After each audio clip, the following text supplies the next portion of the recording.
विधानसभेच्या आधी असेल, लोकसभेच्या आधी असेल, शिंदे गटाकडून भाजपकडून ऑफर आला होता.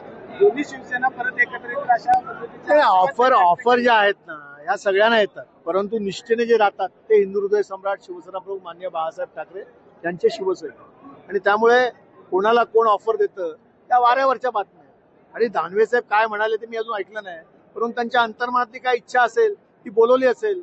ते काय भविष्यकार नाहीत ना किंवा ज्योतिषी नाहीत, त्यामुळे बघू आगे आगे क्या होता है. संपूर्ण जे अधिवेशन आहे ते संपूर्ण राज्यभरातल्या नागरिकांनी बघितलं, नाराजी व्यक्त केली आहे की ज्या पद्धतीने हे सगळं चित्र महाराष्ट्राला बघायला मिळालेलं आहे.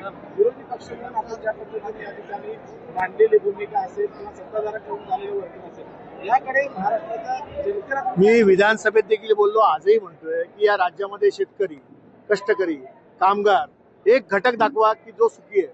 लाडक्या बहिणींना देखील आता पानं पुसण्याचं काम सुरू आहे, पोर्टल बंद आहे, 5,000 महिलांना वगळलेलं आहे. डॉक्टर, आयुर्वेदिक डॉक्टर त्या ठिकाणी नाराज आहेत. जे राज्य सरकारचे डॉक्टर MBBS आहेत त्यांच्या मागण्या अपूर्ण आहेत.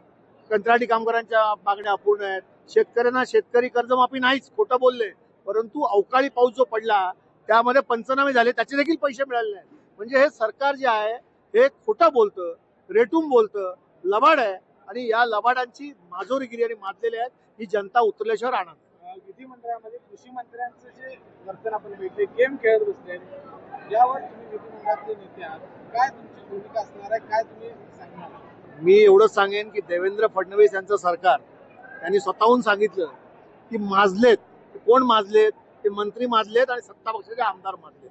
म्हणजे एका बाजूला जसं राऊत साहेब म्हणाले, कोण चड्डी बनियांवर फायटिंग करतोय, कोण तिकडे सिगरेट ओढतोय, बॅगा दाखवतोय, कोण इकडे रम्मी खेळतोय. अरे तुम्ही मंत्री आहात, शेतकऱ्यांना आज ज्या परिस्थितीतून जावं लागतंय ही परिस्थितीचं भान ठेवायला पाहिजे.